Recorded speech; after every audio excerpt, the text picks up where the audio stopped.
If this wasn't a true story, no one would believe it. And that's what I loved about this stuff. I was just going, you've got to be joking. These people, they were just there, and we were just there, and we went under there, and because we thought they were coming there, we built some things over there, and then went down there, and then they worked out we were going down there, so we went over there. And then finally when we got over there, we went bang, and then they all went over there, up there. And we went, yeah, you know, and so it's just, it's insane. He wakes up. All right, checks on Brendan, guys. Yeah, Brendan, just go down about 2 inches that way. That way? Yeah. Yep. Just go.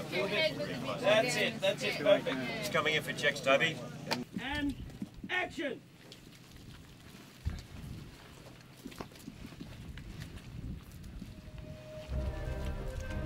The approach to the Red House, where Woodward and Morris and Fraser have been crawling across no man's land. They arrive at this German machine gun emplacement, and they realise that in order to blow it up, they have to get into the cellar.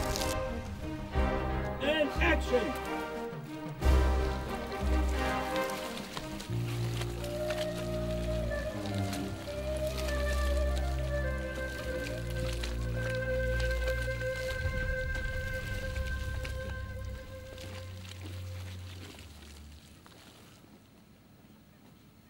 Cut! 1, 2, 3, go! Now this is the deepest gallery of the lot. This bore drains water from all the tunnels above us. With the tunnels, we started off by just basically mapping out the progress of the characters through them so that we could sort of basically get a geography for them to sort of steer through story-wise. From there, we sort of, I guess, estimated distances and lengths that we'd like them to travel within the shots.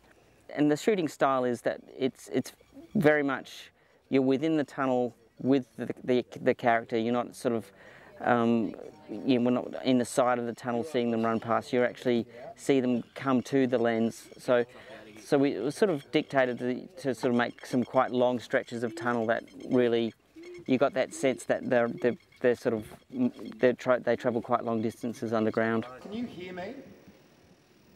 Can you hear me, Morris? Morris, can you hear me? To try and create that sense of claustrophobia, we've made the tunnels as confined as sort of reasonably possible in terms of shooting and physically moving for the actors. In fact, we've made them slightly larger than they actually were.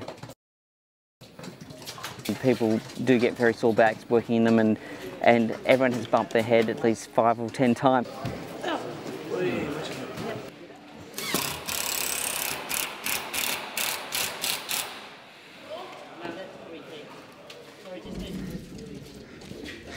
Four minutes to go.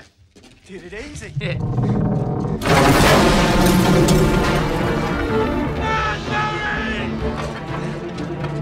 Who is it? It's Tippett, he's back there. Go, go!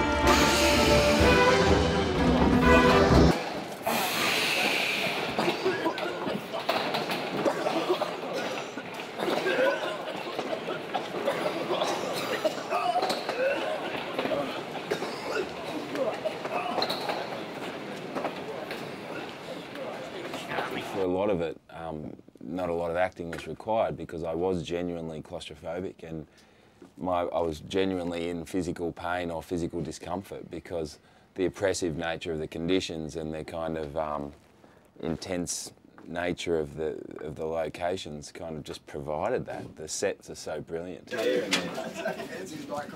love, for a second. That's a slight relight, yes. Just got to do a sound recording first, guys, before we move too much. Do it. Once the code is clear. Clear.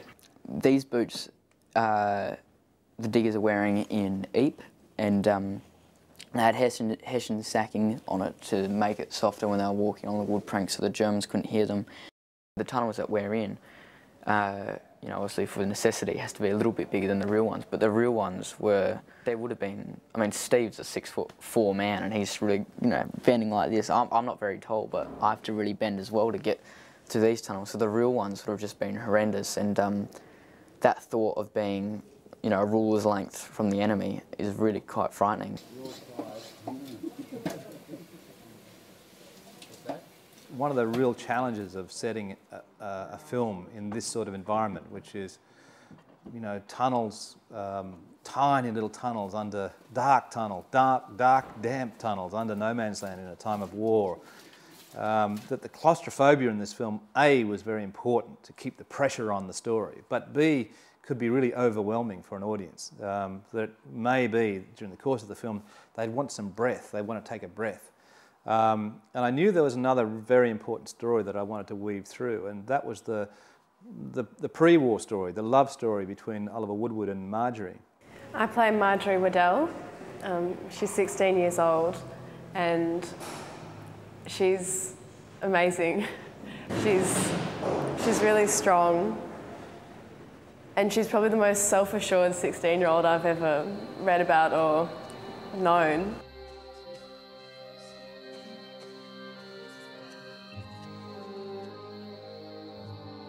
Marjorie. You don't have to go.